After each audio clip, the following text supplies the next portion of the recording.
Exatamente, gente, tudo bem? Chegando com mais um Moda Importa, sejam bem-vindos ao 11º episódio do Moda Importa. Lembrando que este produto não é apenas um podcast, não é apenas um vídeo do YouTube. Ele se espalha pelas plataformas, né? E você pode acompanhar a gente. Ah, mas eu só escutava o Moda Importa, tem imagem. Eu só vejo o Moda Importa, fui correr, não sabia que tinha em podcast. Também pode escutar a gente. Tudo bem, Marcela, como estamos? Olá, tudo bem? Tudo bem, Luciano? Tudo bem, pessoal? Bom, a gente tem a parceria da Dvoskin Cooks, Design, Paixão e Atitude. A gente tem a parceria da Água da Pedra. Bom, Dvoskin Cooks, brincos da Marcela. Vai, Marcela. Aproxima quem tá nos vendo, quem tá nos escutando agora só imagina ou vai nas redes sociais da Marcela ou vai no nosso vídeo. Lindo, lindo, lindo. Depois a Marcela dá mais detalhes dele. Água da Pedra, né? Tem um assunto muito legal sobre água hoje, muito legal. A água tá absurdamente envolvida na moda, absurda. Não existe peça sem água, não existe uma roupa que você tá usando, teve água no preparo. Aliás, não existe nada sem água, Nada sem água, né? Nada sem água. E também com a gente a parceria da Maria Valentina. Marcela também usa, né, uma roupa da Maria Valentina. A gente teve a Lou no último episódio aqui, pra quem não ouviu, o 10º episódio, a gente teve uma designer, uma criadora de coleções, um papo muito legal pra entender o mundo. Diretora de head de estilo, né? Head de da Maria estilo, Valentina. né? Uma palavra bem mais adequada. E o papo foi muito legal de a gente entender esse processo. Eu sempre lembro que eu sou completo ignorante no assunto, completo ignorante. Fico muito feliz que algumas pessoas dividem essa complexidade intelectual comigo no assunto aqui, e por isso que eu faço questão de fazer perguntas, né, bem básicas, né, para deixar mais claro ainda, porque eu acho que isso aqui também serve como uma entrada, né, no mundo da moda. A gente criou o Moda Importa porque a gente acha que a moda ela fala sobre tudo. Tudo. Ela não é tão apenas o look do dia. E que não tem problema nenhum. Pode postar, não tem ninguém aqui professorando ou colocando limites e criando leis, certo? Vamos começar partindo da nossa grande apoiadora, né? Essa potência do mundo da moda brasileiro, que é Still The Look. Still The Look está com a gente. E um artigo do Still The Look muito bem apropriado, porque causa uma discussão que eu adoro, né? Foi postado nas redes sociais e também no site Still The Look, né? Que é uma postagem sobre Sex and the City. Sex and the City. Pega um pouquinho de Friends ali, de alguma maneira, mas a provocação feita pelo Still The Look foi a seguinte. A gente olha Still The Look, a gente olha Sex and the City hoje e vê coisas inadequadas para o ano de 2020, 2021, certamente 2022, 2023.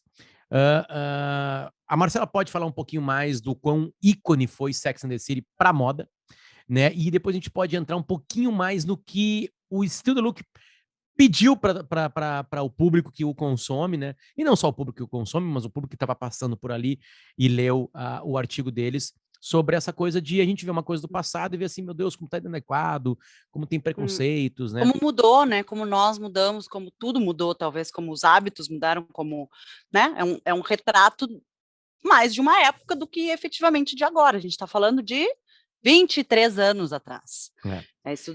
Hoje em dia... O Still The Look não é tão velho assim, mas o Sex and the City tem 23 anos, então, desculpa, só para fazer um complemento, porque tu falou que tem a ver com Friends, a questão é que essa pauta, ela tá linkada justamente com os revivals de Sex and the City e de Friends. Recentemente a gente teve um episódio especial, meio documentário, meio entrevistas, como é que a gente pode falar? É um especial, né? Uma homenagem a Friends, em que todos os integrantes estavam presentes, também os roteiristas, criadores, e foi apresentado lá, simulando. Ainda não entendi se é na própria Washington Square ou se está simulando a Washington Square, mas não, enfim. Eu acho que simulando, né? E tem a ver também muito a ver também com uma chegada de uma gigante, uma junção gigantesca de produtos de entretenimento chamado que já existe nos Estados Unidos, né? Que é HBO Max, que vai colocar novamente. Hoje Friends não tá na Netflix, você deve estar chorando por causa disso. Claro, porque os donos agora vão colocar na HBO Max, né? Então eles fizeram produtos. West Wing, que é um outro podcast que eu faço chamado Era Uma Vez no Oeste, com o Marcão e com Escola, deve entrar, né? Deve ter para streaming no Brasil. Tem em alguns lugares do mundo na Netflix. Então, é por isso que a Netflix lá atrás teve uma sacada muito boa, que é começar a fazer coisas.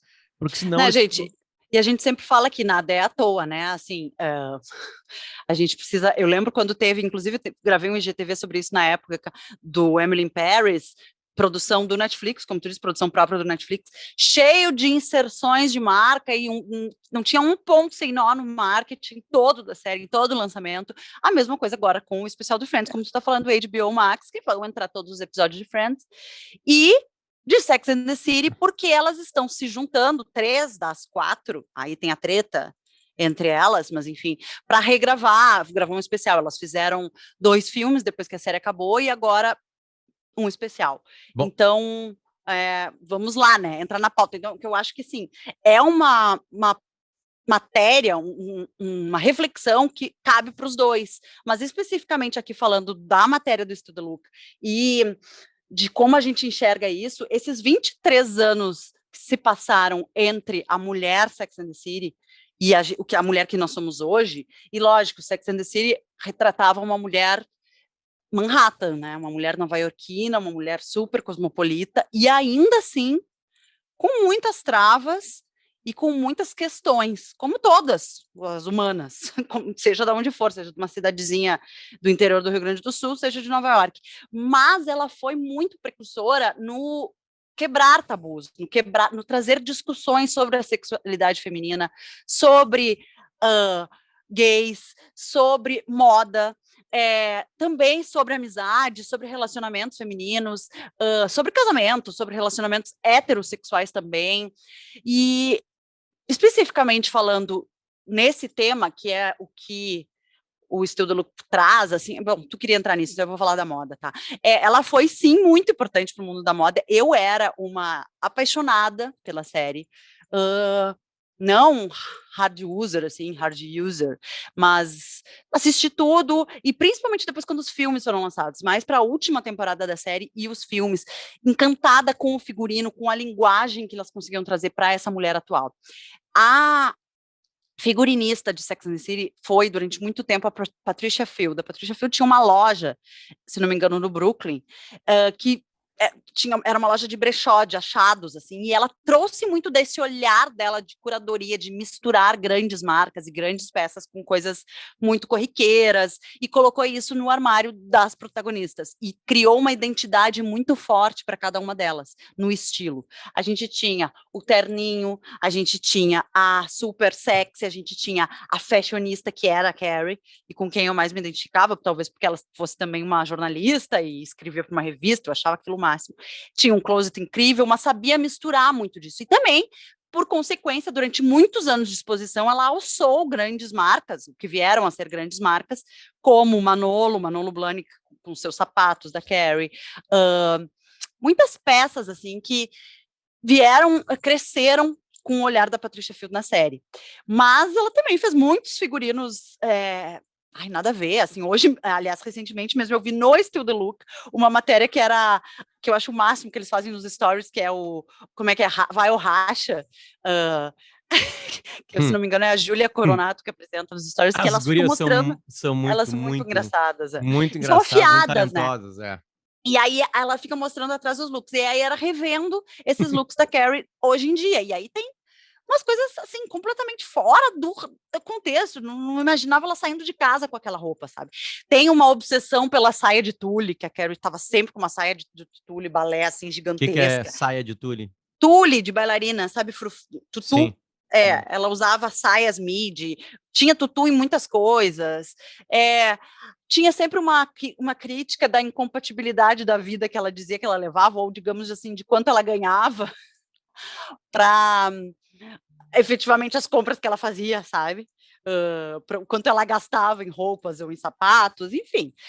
Mas também tem essa questão, ficção, e aí, né? Puxando, ficção, lógico. Ficção. Eu acho que aqui tem esse olhar, né? Aí essa questão que é o que eu vou te dar, assim, o link, mas é que eu acho que é importante, assim, da construção dessa feminilidade, né? E que conversa muito também com a construção dos arquétipos masculinos, enfim. Construção, guarda essa palavra aí, mas antes quero te mostrar uma coisa que eu acho que tu nunca viu. Eu estava em Nova York, dobrei uma esquina em 2009, eu acho que era, eu fui em 2008, e estavam gravando isso aqui. 2009, eu acho. Isso aqui, estavam gravando lá nas ruas da cidade. Sex and the City, olha só como vai passar aqui.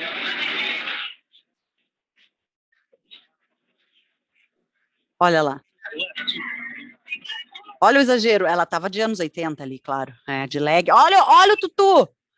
Fica no acidente, mas não era um acidente. Era a Sarah Jessica Parker. Chegou bem pertinho. Que legal. Gente, para quem tá nos ouvindo, né? Pra quem tá nos ouvindo, eu tô mostrando um bastidor. Sabe como é que eu cheguei ali? Tu viu que tem uma multidão depois ali, né? E eu não estava no meio da multidão. Os trailers estavam na frente de um hotel. E eu cheguei no segurança, eu falei que eu tava no hotel. Eu entrei no hotel, dei boa tarde, sentei, peguei um jornal, fiquei lendo e fiquei esperando a Carrie sair do seu trailer. Na hora que ela saiu, saí do hotel, porque tô no hotel, entendeu? E aí dei de cara e filmei com Deu de cara com ela. Uma câmera Cybershot. Ei, que incrível. Bom, vamos lá. O que eu queria trazer para...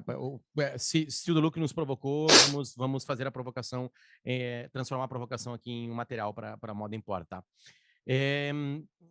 Eu adoro isso porque é um assunto que eu me debati em alguns outros momentos, assim, né? Principalmente na hora que começaram a derrubar as estátuas pelo mundo, né?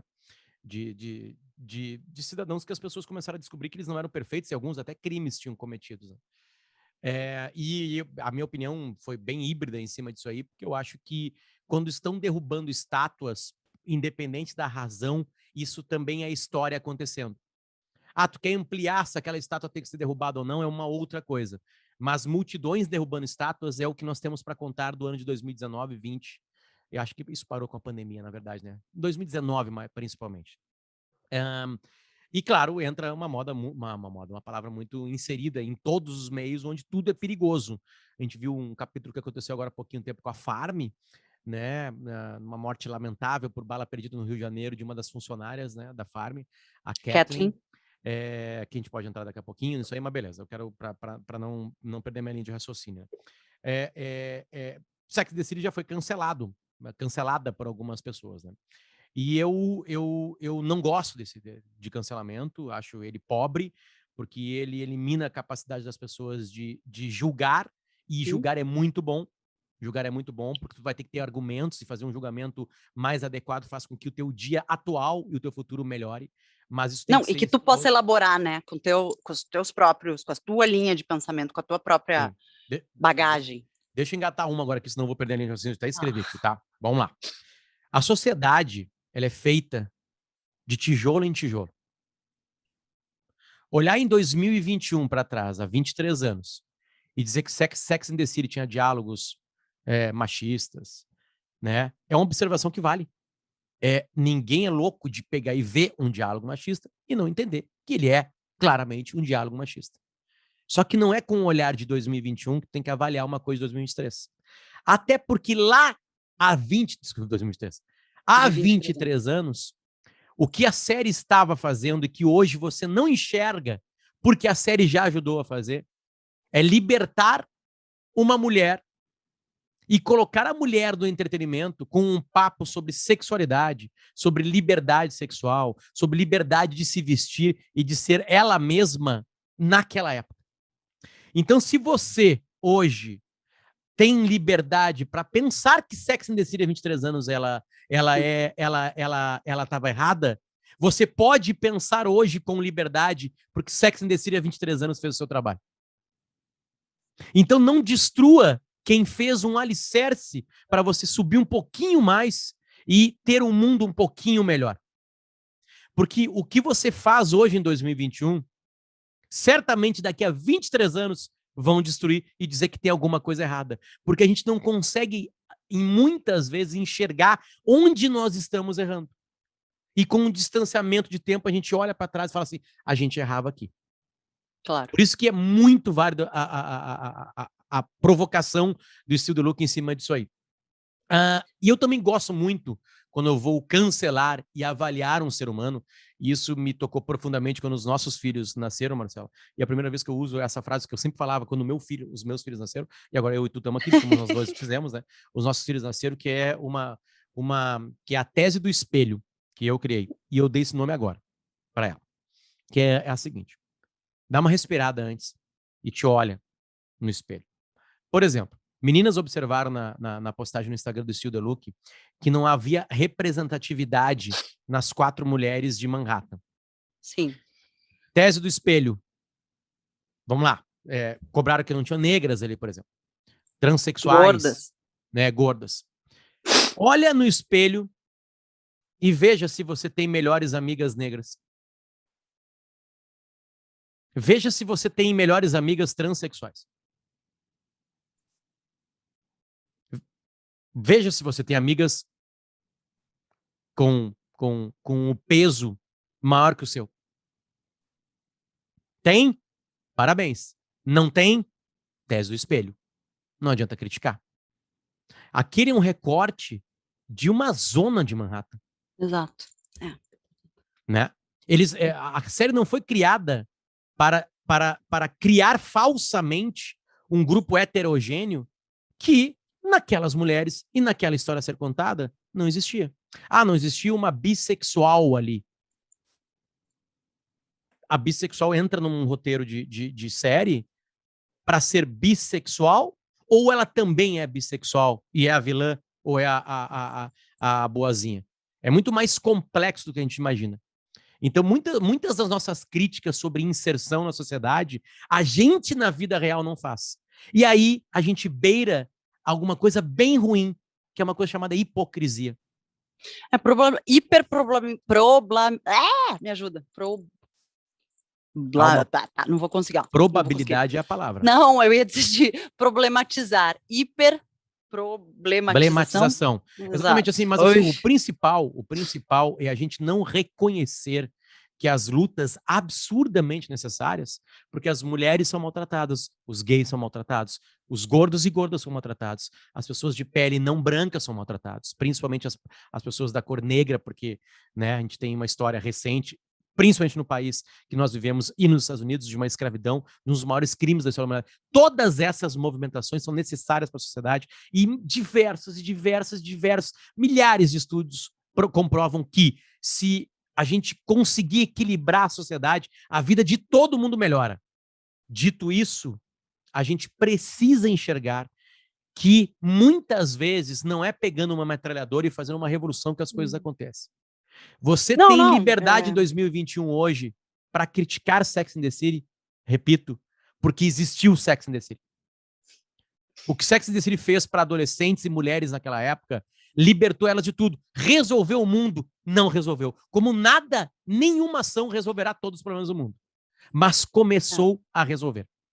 Então, não vamos pegar um capítulo de 23 anos e enxergar o machismo, que está escancarado lá, e destruir uma série, porque ela tinha um contexto para acontecer. E ela fez outras revoluções, deu mais liberdades para as mulheres, foi vista em todos os lugares do mundo praticamente, e ela conseguiu dar mais liberdade para mulheres falar de um tabu que só se falavam entre elas. Os homens estavam vendo. Aliás, os homens na série também, eles eram só... né? Eram estereótipos de homens, eram clichês, eram personagens mais rasos. Exatamente. Mas assim, aí o que se fala ali muito e se discute é que ela não é uma série feminista. Não, ela não é uma série feminista, ela talvez seja uma série com um ponto de vista feminino, e aí sim, os personagens femininos são muito mais bem construídos do que os personagens masculinos. O que se transforma em feminismo, Marcela, se liberou mulheres, se deu liberdade, não, claro, se fez um ato, ela não precisa ter um selo de feminismo. Exato. Pode fazer coisas e não, eu estou trazendo aqui uma crítica que é feita agora, sim. tá? De que ela não é, ela deveria ser mais feminista. Eu acho que não, eu acho que para a época ela trouxe muitas discussões. Ela foi um divisor de águas naquele momento, nos anos 90, quando ela surgiu.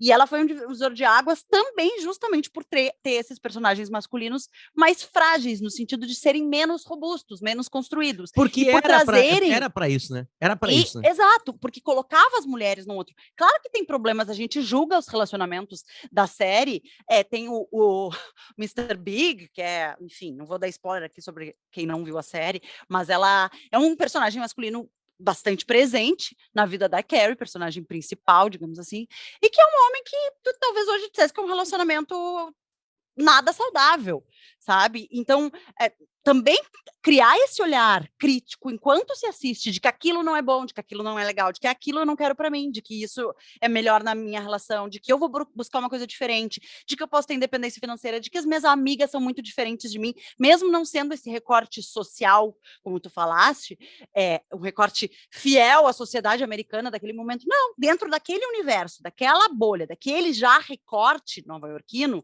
era sim fiel e sim trazia diferenças, muitas diferenças entre as 4. Elas tinham, aliás, personalidades muito opostas, então queriam coisas muito diferentes. Eu acho que esse é o debate, sabe? Tu poder enxergar, bem como tu disse, o impacto naquele momento. E, claro, evoluir como a série evoluiu. O filme que foi feito, o primeiro filme, é um filme bobo também, mas é um filme ao mesmo tempo muito rico esteticamente. Então, assim, há que se ter também uma certa leveza, né, em assistir eu esse senti tipo isso, de... eu senti isso nos comentários no Instagram dessa postagem, assim. Eu senti também, Porque senti. eu não vi homens comentando ali, né? Mas assim, eu vi muitas meninas, pelo menos na fotinho, no nome, né? A Carla, eu vejo a foto de uma mulher e vejo Carla, eu penso que é uma mulher. Todas elas assim, olha, eu olho, me divirto e tenho um filtro. Eu tenho um filtro interno. Isso. Eu tenho um filtro interno. Mas eu acho que dá para ser além do filtro. E as meninas, não quer dizer que essas meninas não tenham tido esse filtro, que parou, pensou. Opa, máquina do tempo, 23 anos atrás. Era outra sociedade, meninas. Era muito pior que a de hoje. E assim, sinceramente, se a gente não conseguir assistir a nada que seja mais antigo, que seja diferente do que a gente vive hoje, a gente não vai ler nada, a gente não vai ver nenhum tipo de filme.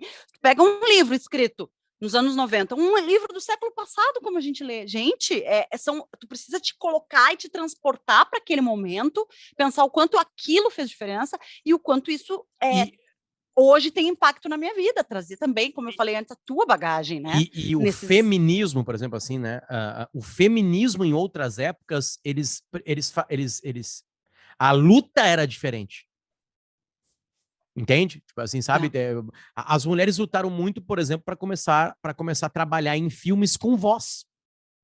Não tinham protagonistas mulheres. Não, gente. Aí olha um dos primeiros filmes com protagonistas mulheres, lá da década de, sei lá, de 40 ou 50, aí vai lá e aí a mulher é uma mulher, só que a dona de casa, assim, naquela época tinha muito mais mulher fora do mercado de trabalho do que dentro do mercado de trabalho. Então era uma época, aquilo era mulher. E aí aquela mulher ter conquistado, ser protagonista no mundo do cinema, fez uma revolução feminista no mundo do cinema. O cinema começou a usar mais mulheres como protagonistas. Então tem as suas revoluções. Em 2021, talvez a revolução nesse mercado seja justamente a que as mulheres, que as atrizes estão fazendo, de terem o mesmo pagamento, de estarem em papéis principais ou em papéis do mesmo nível, semelhante a de outros homens, estarem brigando para ganhar exatamente a mesma coisa, brigando para dirigir tantos filmes quanto os homens, e assim por diante. As lutas, ou enfim, as conquistas, elas vão mudando, porque justamente se conquista uma coisa, se vai para outra, e vezes, assim Marcela, a inserção vai aumentando. Aí que tá a confusão sobre revolução, né? Às vezes a revolução ela é silenciosa. Muitas roteiristas vezes. Apresentarem para um estúdio uma série há 23 anos, a gente está falando do século passado, uma central de mulheres numa das principais cidades do mundo, né, quebrando paradigmas da moda, de relações interpessoais, de uma coisa que não interessa onde a mulher esteja, a situação, a cabeça sexual da mulher sempre foi muito mais encaixotada, porque a sociedade oprime a mulher, de ser assim, claro, né?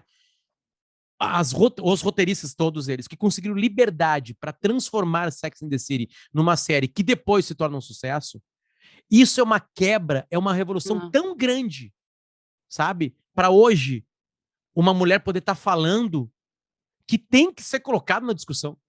Tu não pode aniquilar uma série que fez tanto pelas mulheres porque tem um diálogo machista naquela série. Às vezes o diálogo machista é proposital para mostrar o quão machista era. Às vezes não.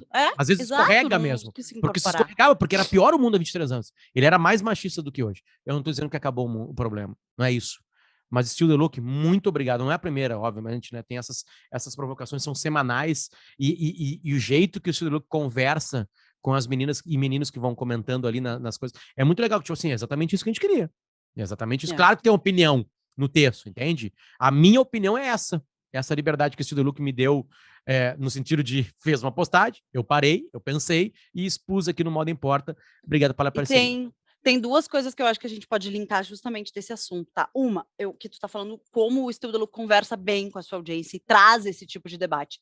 A audiência do Still the Look é de pessoas, em sua maioria, estou lá lendo, mas em sua maioria, de pessoas mais novas do que a gente, tá? Digamos ali na faixa dos seus 20 e poucos anos. Seria a geração Z? Não sei, talvez. A Manu pode nos dar informações mais específicas sobre sua audiência. Mas a gente tem um assunto aqui que eu queria trazer que é linkado à geração Z. E o outro, todos eles são linkados à Itália. E o outro é ligado também à sexualidade, ao sexy. Então, com qual deles tu quer falar primeiro? Sobre geração Z ou sobre sexualidade? Engata, como tu quiser, como tu achar que é o melhor. Bom, como eu falei, os dois são italianos, né? Vamos falar de sexo, de sexy, de sex appeal. Existe uma marca muito conhecida mundialmente, que é a Pirelli, marca de pneus. A Pirelli já há muitos anos publica anualmente um calendário que ou foi, um marco da fotografia de moda, que se chama Calendário Pirelli. E não pensem aí num calendário de borracharia, né? Como a gente que dizia a foto da mulher pelada, com a cerveja no Brasil. Não, é um calendário hiper trabalhado em termos artísticos, sempre com grandes fotógrafos, grandes diretores de arte e temáticas. Dependendo do ano, dependendo de quem são as pessoas convidadas, são sempre grandes nomes, ou em suas áreas, ou de beleza, modelos, ou também já fizeram calendários mais temáticos, assim, voltados a uma certa idade. E esse ano, depois de passar em 2020 em branco, pela primeira vez desde que eles surgiram, o calendário Pirelli não foi publicado em 2020 por conta da pandemia de coronavírus. Eles fizeram não tinha sentido, né, aquela publicação naquele momento. É um calendário que costuma sair assim no começo do segundo semestre, no verão europeu, digamos assim. Eles doaram 100 mil euros, se eu não me engano, para as pesquisas de Covid e pularam o ano de 2020. E nesse ano eles vão ser republicados, ou seja, eles vão voltar a produzir com uma curiosidade. Eles ainda não divulgaram o tema, eles ainda não divulgaram quem são as pessoas que estão, mas eles divulgaram o fotógrafo, o que me deixou bastante intrigada, porque eu acho que é uma informação que eu não tinha, mesmo trabalhando com isso, e talvez algumas pessoas também não tenham, que é o Bryan Adams. O que te vem na cabeça quando se fala em Bryan Adams? Músico.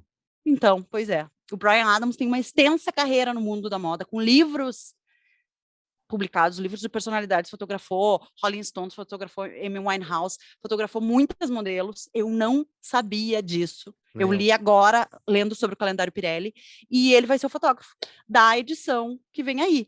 E achei muito intrigante. Ai, eu tô com dificuldade hoje, não fiz os exercícios de fono antes não moda importa. Mas é ele que vai fotografar, ele anunciou nas suas redes, e eu tô super curiosa, porque acho que é um casamento também de linguagens, né? Quando tu traz um background da música, e talvez de já ter fotografado personalidades da música, como é que ele vai trazer isso para o calendário Pirelli? Será que vai ser uma edição temática? Música? Não sei. Será que vai ser uma coisa bem voltada à moda?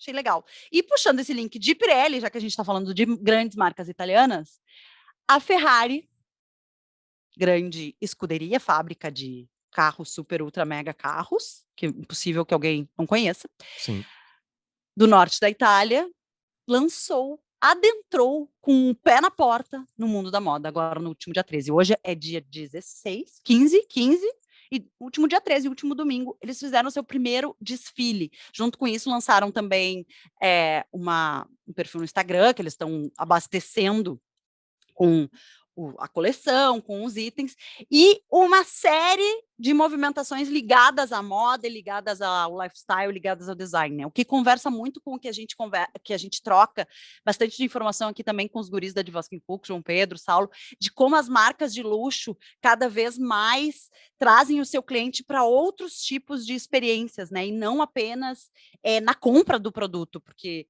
obviamente, é uma parcela ínfima da população que compra Ferrari, mas o desejo pelo nome Ferrari, ele é tão espalhado e ele vai tão longe que ele consegue aproximar da gastronomia e agora da moda, e do design, do lifestyle, de tudo isso. Eu vi a primeira coisa é que o desfile ele é espetacular, e ele é um dos corredores da fábrica da Ferrari, lá em Maranello. Maranello, né? Maranello é no norte da Itália, na Emília-Romana, né? Ali do lado de Módena, e é onde é a fábrica, como tu falou, a tradicional fábrica da Ferrari, né? Sim. Usaram a sede como locação do desfile. É isso aí, exatamente, né?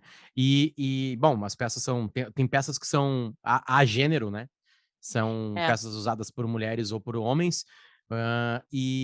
Sabe o que eu achei? Só para pegar o gancho, sabe o que eu achei muito legal? Eles contrataram o Rocco Iannone, tá? O Rocco Iannone foi um designer da Armani e também da Dolce mais Gabbana. sujas, quando tu falou Rocco, já pensaram no ator pornô. Pode ter certeza. Pois é. Rocco Siffredi, né? Ele. Mas não é esse que eu tô falando, gente, é outro. Armani e Dolce Gabbana já passou pelas duas maisons, então um cara certamente com muita experiência foi contratado para desenvolver essa linha de roupas para Ferrari. E o que ele disse sobre sexualidade, como tu falou? Ele disse assim, os carros não têm gênero, não tem sexo. Os carros que a Ferrari faz, as nossas roupas também não. Então, fiquei curiosa, mas olhando as peças, tem mais itens femininos do que masculinos, mas também todas elas são roupas, como tu disse. Tem uma quebra, e eu acho que também tem uma coisa muito interessante, que é um avanço que acontece e que alguns outros ramos conseguiu, e obviamente isso vai para o assunto primeiro que a gente está falando, né? Por exemplo, a mulher consumista de Sex and the City, ela era um símbolo de uma mulher que estava no mercado de trabalho e podia gastar o dinheiro no que queria. Queria. Ela estava trabalhando, ela não estava mais dependendo do marido dela para comprar as coisas. Então, também aí é um avanço. Voltando para lá e recuperando, a Ferrari, ela é muito mais, mas muito mais comprada por homens. Sim, né? Isso é fato, Quando gente, uma marca... a gente não está especulando. Exatamente, isso é uma informação. Né? Carros são mais comprados por homens, principalmente assim. Agora, o que aconteceu? A mulher começou a trabalhar, ela começou a comprar carro. Teve uma mudança estética natural, sem nenhuma passeata, que foi o ambiente e aí tu falou do calendário Pirelli, que antes eram supermodelos seminuas, né? Que é a borracharia. A borracharia Olha como tá mudou. Pirelli, Ferrari. A borracharia mudou porque mais mulheres tiveram sua independência financeira, mais mulheres começaram, porque começaram a trabalhar, mais mulheres começaram a decidir que carro quer. As mulheres têm uma predileção por um design um pouco diferente do homem, estou falando na média, isso quem fala são designers das super marcas de carro do mundo, né? E aí elas começaram a comprar carro, começou a estragar o carro, e aquele ambiente era péssimo para aqueles homens que trabalhavam na borracharia. Poucas mulheres trabalham em borracharia, pelo menos na parte mais braçal ali, né? E aí eles tiveram que mudar porque estava perdendo dinheiro, porque quem arrumava a sua borracharia recebia um público cada vez mais crescente de mulheres. Então isso mudou. Você deve chegar hoje numa borracharia e não imaginar como é que era uma borracharia há 35 anos, com um pôster da Playboy lá. Acho que ainda não é a coisa mais receptiva, mas... Não, a comparação não tem sombra de... Então, prefiro ir na loja do Manolo Blahnik, desculpa, mas prefiro comprar um sapato. O que eu acho, tá? Eu acho, o carro Ferrari é um carro que não é qualquer pessoa que compra, primeiro, pela barreira econômica, e segundo, porque tem um certo status, né? Tem gente que não consegue comprar uma Ferrari zero, por exemplo, mesmo sendo um multimilionário. É bem complicado. Aí compra uma usada. Bom, dito isso, eu acho que é uma movimentação também para trazer a mulher para a marca. Né? Quem foi que disse que a mulher não quer ter uma Lamborghini de 4 milhões de euros, já que tem muitas mulheres podendo comprar uma Lamborghini de 4 milhões de euros? Não, e aí porque vem a sacada... Tu traz um outro... Tu ganha de presente no mundo onde o negócio, o business é importante, uma massa consumidora de bilhões de seres humanos. Eu não tô falando exatamente para comprar Ferrari, gente. Mas, assim, se tu tem um produto que era só masculino e, de repente, tu começa a vender para mulher, tu ganha metade da população. Não, e tu não vai vender só a Ferrari. De novo, a gente fala do lifestyle todo, deste avançar e vender, então, as roupas da Ferrari, vender a gastronomia Ferrari, né? Isso é um movimento que a gente vê muito forte acontecendo com as grandes marcas. Aí eles falam que a Ferrari é massivamente comprada, massivamente dentro dessa ínfima parcela da população que compra Ferrari, por homens acima de 50 anos. Porém, por que eu falei de geração Z e fiz esse link? Porque as roupas que foram feitas e desenhadas ali trazem um apelo muito forte para essa geração Z, que tem pelo menos a metade da idade desse cara de mais de 50 anos que compra. Ou seja, seria trazer também esses novos ricos, os filhos ou as filhas, os herdeiros, não sei, dessas pessoas que compram a Ferrari, por que trazer também a juventude?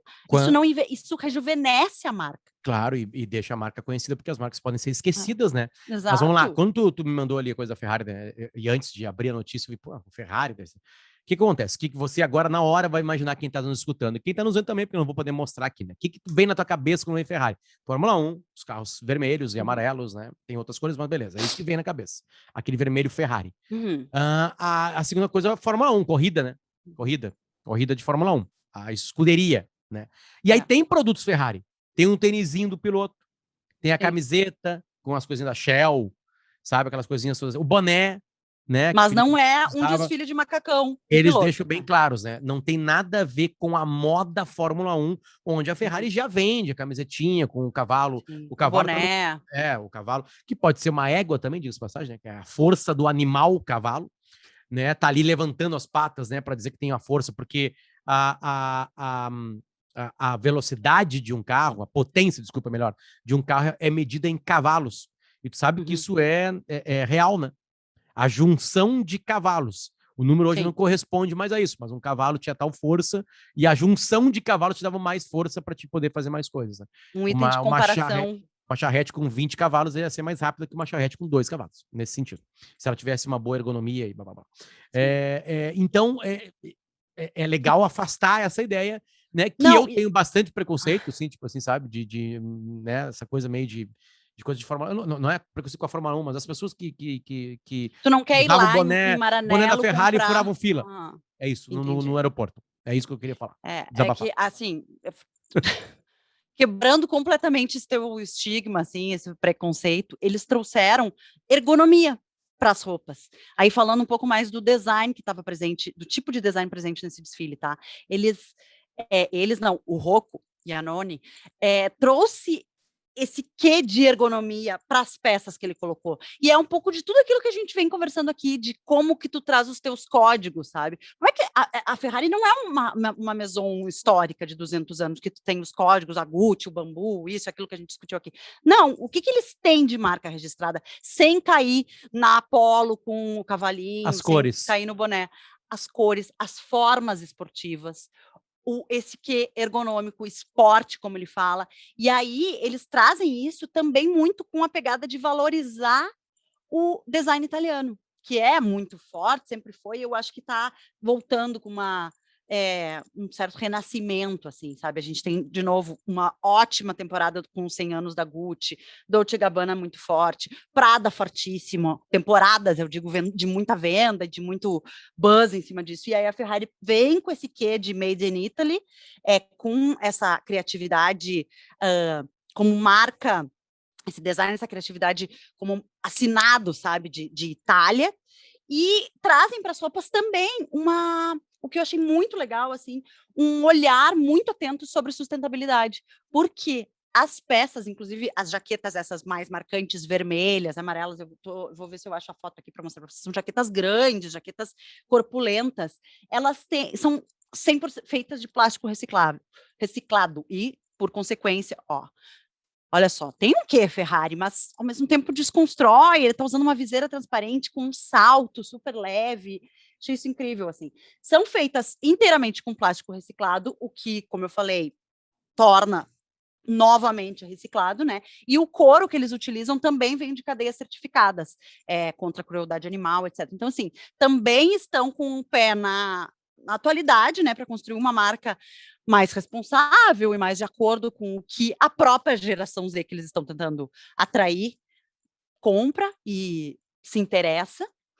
E aí também um pouco para agradar o público já talvez entre Z e o público Ferrari, que talvez aí seja a gente, pessoas da nossa idade, não sei, a gastronomia. Maranello fica na província de Módena, que é justamente aonde, Luciano? Quem é de Módena? Quem tem um super restaurante foi número 1 em Módena no mundo durante muito tempo? Máximo Bottura. Então, Máximo Bottura, ultra mega chefe, é o responsável pelo restaurante Cavallino, que também utiliza as paredes da própria fábrica, da sede ali em Maranello. Então, vão abrir esse super restaurante, que já nasce estrelado, provavelmente com listas para reservas, etc., lá na sede. Mais uma ferramenta também de turismo, né? Para a cidade de menos de 20 mil habitantes. E já tem tem o Museu da Ferrari. Menos de 20 mil habitantes, bom, a marca foi pregada pelo seu Enzo Ferrari, né? Mas mais de 20 mil habitantes e a produção anual, menos de 20 mil habitantes, e a produção anual de carros é de menos de 10 mil carros. É tanto cuidado em cada peça, né? E claro, não vai ter muita gente comprando. É ultra exclusivo. Entra nesse mundo exclusivíssimos de carros de luxo e esportivos no carro da Ferrari, muito da lógica dessas super mega marcas mundiais que a gente já citou em várias aqui, em quase todos os episódios a gente brinca em cima disso aí, né? É um entendimento, assim, de que não adianta botar muitas. Primeiro, porque é muito caro fazer, né? Segundo, que não vai ter tanta gente comprar. E é bom que não tenha tanta gente comprando. Né? Porque aí ele fica meio criar o desejo. Tanto que tem a Ferrari de 1975, tô chutando, não tenho a mínima ideia.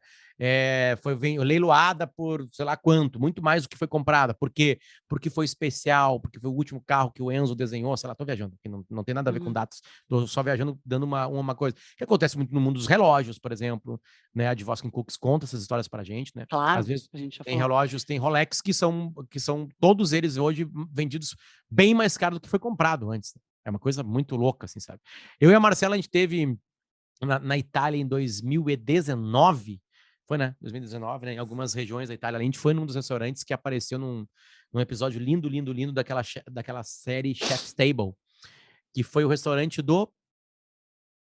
Como é que é o nome dele? O cara das carnes lá. Meu Deus, me deu um branco. Já vem. Dário Nardello? Não, Dário... É Dário. Agora, Dário.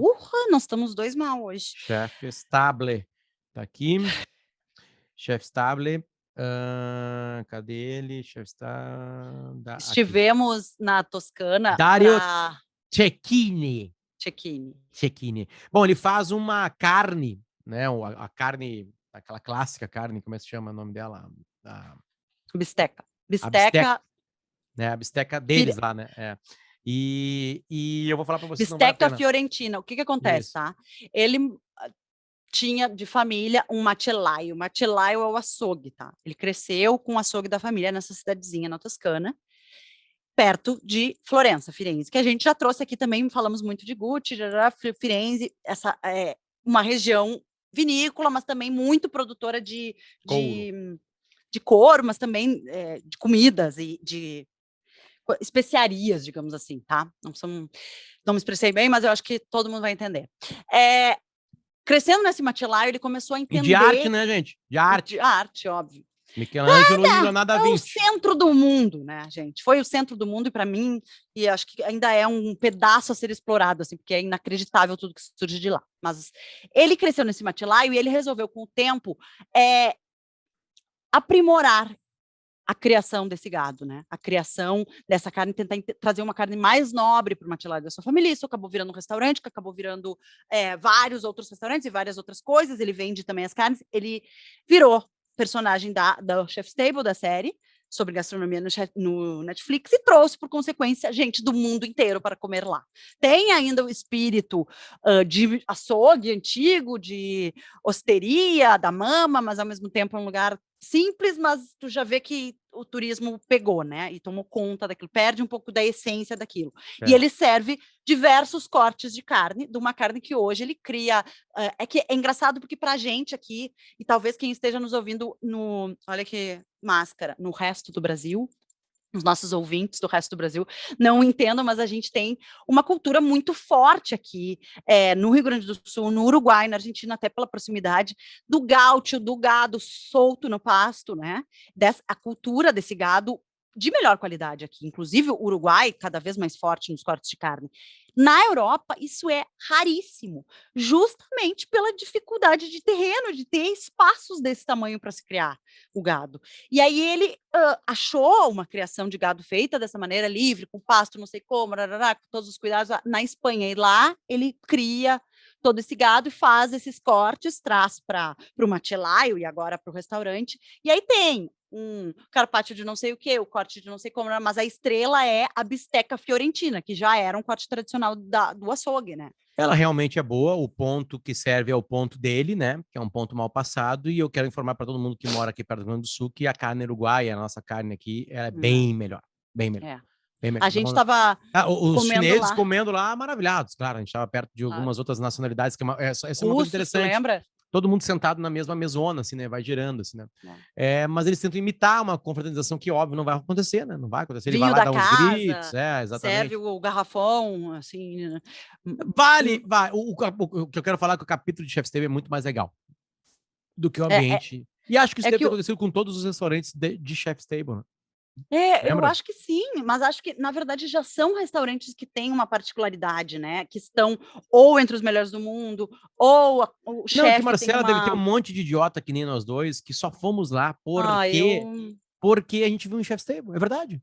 Não tem como. Não, tipo assim, por que olha nós fomos só, lá? Tá, por que nós fomos beleza. lá? A gente viu o Chef's Table. Talvez se a gente não tivesse visto, nós a mesmos, gente ia chegar lá... O que nós estamos criticando é exatamente a cultura que nós fizemos. Não, e não tem nada nós de errado. estragamos o Dário. É isso. É que quando tu diz o idiota, tu menospreza. Eu não acho que isso seja. Eu acho que atrair... É uma particularidade se transformar numa estrela de Chef's Table e atrair gente do mundo inteiro. Mas isso não é ruim. Sabe? É assim, é como tu vender para o mundo inteiro, não é ruim. Talvez tu não quisesse perder aquela essência, mas se tu não quisesse, tu não gravaria um episódio de Chef's Table, tu não participaria de um episódio. O Máximo Bottura, na Osteria Franciscana, falamos de Máximo Bottura agora porque ele vai ser o chefe que vai assumiu já o restaurante da Ferrari na antiga sede da... Aliás, no lugar onde era a fábrica da Ferrari, vão usar eles vão usar até onde era meio que a cafeteria, um lugar de lanche. O Máximo Bottura tem todos esses prêmios de melhor restaurante do mundo na Osteria Franciscana muito antes de estar no Chef's Table. Então, não, tem talento. Caminho inverso. Alex Atala é o maior chefe do Brasil e está em Chef's Table. E aí eles focam muito na cultura do Alex Atala de pegar elementos brasileiros. E aí elementos brasileiros... O que são elementos brasileiros, né? Um país continental como esse, né? Com completa formação diferente dentro dos seus estados. Sim, ele fecha, ele é a Amazônia, né? Formiga, nem como formiga no Rio Grande do Sul, entendeu? A gente come o assado de uma outra maneira, a gente chama até de assado, porque os uruguaios chamam de assado também. Né?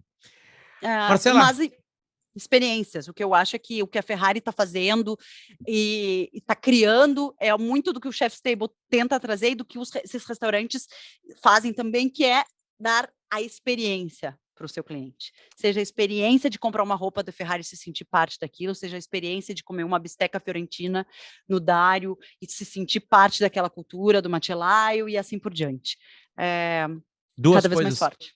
Duas coisas que linkam duas queridas marcas que estão com a gente, Água da Pedra e também Maria Valentina, que saíram duas notícias que não são completamente coladas, mas elas estão, né? A primeira é uma recuperação brasileira na comparação deste quadrimestre, acho que foi, né? Quadrimestre de 2021 com o de 2020, claro, tem uma leve recuperação, né? Uma tentativa na indústria têxtil, né? Isso, principalmente. Isso 30% de recuperação ali na indústria têxtil. A indústria têxtil é só o tecido e a indústria de confecção é o tecido configurado. Esse que está no teu corpo da Maria Valentina. Né? Tem crescimento nos dois. O algodão, 100% algodão esse vestido. O algodão que veio para cá é da indústria têxtil. Isso. O vestido pronto, vendido, é confecção.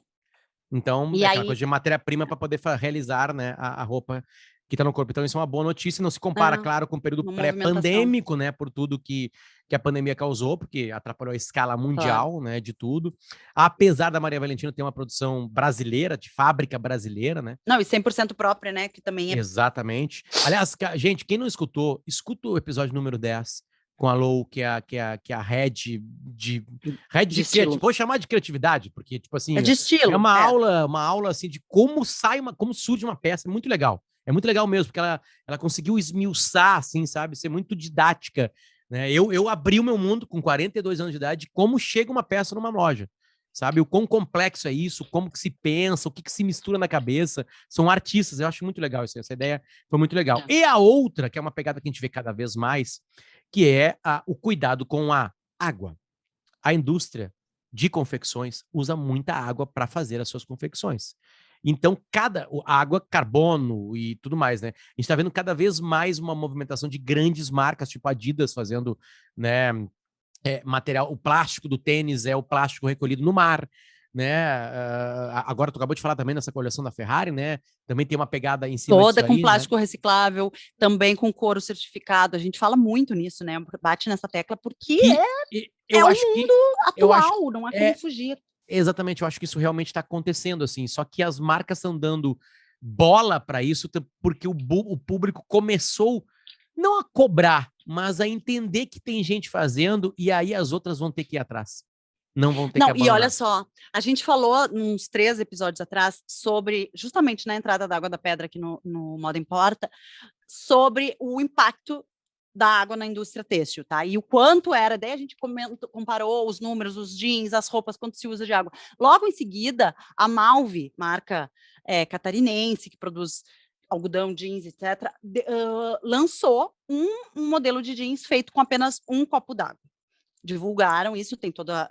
Né, o testamento, geralmente são assim, milhares, são centenas de litros, são muitos né? litros, E aí se discute em cima disso, assim, quais as iniciativas, né, que as empresas podem tomar para que também o comprador saiba o que ele está levando, porque não é só o marketing feito em cima de sustentabilidade, efetivamente as práticas sustentáveis dentro da indústria. E a gente mais não do tá que falando isso, só a palavra sustentável que tá tão apegada à coisa de meio ambiente, ou de natureza, ou de cuidar do mundo, ela também tem que ser sustentável para a marca continuar pagando o salário para os funcionários que têm filhos pequenos. É sustentabilidade financeira. Não, dá para fazer uma calça jeans com um copo só. Quanto é que custa a calça jeans com um copo só? Não, ela custa 26 vezes mais na fábrica do que aquela que gasta ali. Bom, então a gente não consegue fazer, porque nós vamos quebrar a loja. Nós vamos quebrar a fábrica. Então também tem esse jogo. E o que consegue fazer isso? Tecnologia. Estudo, ciência. Inovação, Exatamente, para conseguir realizar essas de inovação. Né? E aí, assim, um movimento que eu acho que foi daí que tu puxou o link para a gente conversar é de que as etiquetas nas roupas podem nos ajudar a fazer as escolhas mais sustentáveis. Nos sites, Marcela, nos sites isso é muito mais escancarado. Muito mais fácil de fazer. Né? Porque no site Adidas, tu traz mais informação. E eles sempre botam em destaque aquela peça, entende? Tu coloca, mas tu vai numa loja da Adidas, vídeo, é um cartazinho ali. É um cartazinho assim. Ou mais, nem na loja própria, tu vai numa loja de esporte. Tênis, Nike, New Balance, Under Armour, Adidas. Tá lá. Todos os tênis juntos. Tu sabe qual é o tênis que foi feito com menos carbono, com menos emissão de carbono? Só se tem a informação do Moda Importa, senão não consegue fazer. Ou se o vendedor está preparado para isso também. Ou, muito possivelmente, se tu tá numa loja própria, mas se tu não tá, se tu tá numa multimarca, ou se tu tá... O que é aquilo, né? O que tem ali? O que ele foi feito de diferente? Então, colocar nas etiquetas o que eles chamam de rotulagem ecológica, que traz essa informação. Vence a barreira do marketing, né? Do anunciar e do marcar aquele cliente que vai buscar porque é ecológico ou porque é sustentável e traz já na etiqueta. Casualmente a pessoa comprou, olha só, meu Deus, esse tênis que a Adidas lançou junto com a Allbirds produz muito menos carbono, zerou a emissão de carbono na sua fabricação. Ou, não, eu vou aqui entre todos os tênis Adidas, deixa eu ler, que nem a gente faz com os alimentos. Isso eu achei incrível. Essa quebra, sabe, de paradigma, assim, de que eu leio o que tem, isso é obrigatório. Orgânico do Brasil. Composição química, água da pedra, cálcio, sódio, potássio, fluoreto, bicarbonato, silício, magnésio, cloreto, vanádio, e aí vai. Os números, as fontes, de onde ela vem, aonde vem essa fonte, qual o pH, a temperatura, isso em todos os alimentos. A gente é obrigatório, e aliás, sempre uma briga, né, de que algumas marcas disfarçam nos seus alimentos, se vendem como produtos saudáveis e não são, e aí tu vai pegar a descrição, é justamente o contrário, o primeiro ingrediente lá é açúcar. As roupas também têm esse jogo. Então, no momento que tu tiver uma etiqueta que diga exatamente como aquela peça se tornou mais sustentável, o que ela traz de benefício para o meio ambiente, para o planeta, para o consumidor, fica muito mais fácil de se escolher, né? Eu acho bem um movimento bem interessante que vai agregar para o consumidor e para as marcas. Marcela, poder fazer esse casamento. Queria te informar aqui no ar, porque não tem como tu ficar bravo comigo, que foi encomendado ontem pelos guris da Dvoskin Cooks o meu primeiro Rolex. Ele vai ter peças de diamante, de ouro, né? E eu tô comprando como investimento. Eu tô comprando ele hoje para daqui a uns anos revender e pagar a faculdade dos guris. Tu pode dizer agora, desmentir a notícia, porque, pessoal... Não, é verdade. Não, esse Rolex vai ficar guardado. tá custando hoje cerca de 500, 600 mil reais. Tá. Né? Então nós vamos vender tudo que nós temos. Vou jogar bola com ele. Jogar basquete com ele. Entende? Tá bom. Esse é o Rico. O Rico usa ele jogando basquete, não é pra... Não é Como assim. é que o Fefe fala? Como é que o Fefe fala quando a gente faz alguma coisa contra ele acha que ele não quer? Mentira! Quando ele quer que seja mentira. Não, mas não mentira. É mentira. Não, é verdade. Tá bom. É verdade, tá? Obrigado, rapaziada de Voskin Cooks, essa frase é muito linda, aliás, design, paixão e atitude. Muito obrigado, rapaziada da Água da Pedra, todo o grupo Fruc que tá com a gente aqui, né? Aliás, se vocês verem nas redes sociais, minha cervejinha é bela vista, eu tô tomando minha cervejinha ali. Aliás, a IPA deles é maravilhosa, essa dica. Foi uma cruzada aqui de marcas parceiras nossas, né? Maria Valentina, a nossa parceira também, né? Tá com a gente aqui. Repito, ouçam o episódio com a Lou, que é o episódio número 10. E eu adorei este episódio de Moda Importa, assim como todos os outros, certo? É porque eu acho que esse cada vez melhor. Esse aqui eu falei mais. É, gente, tá difícil. A luta. Não, tu tá aqui pra a falar. luta segue. Tu tá aqui a pra luta falar. segue. Tu está aqui. Beijo, gente. Tchau. Obrigada.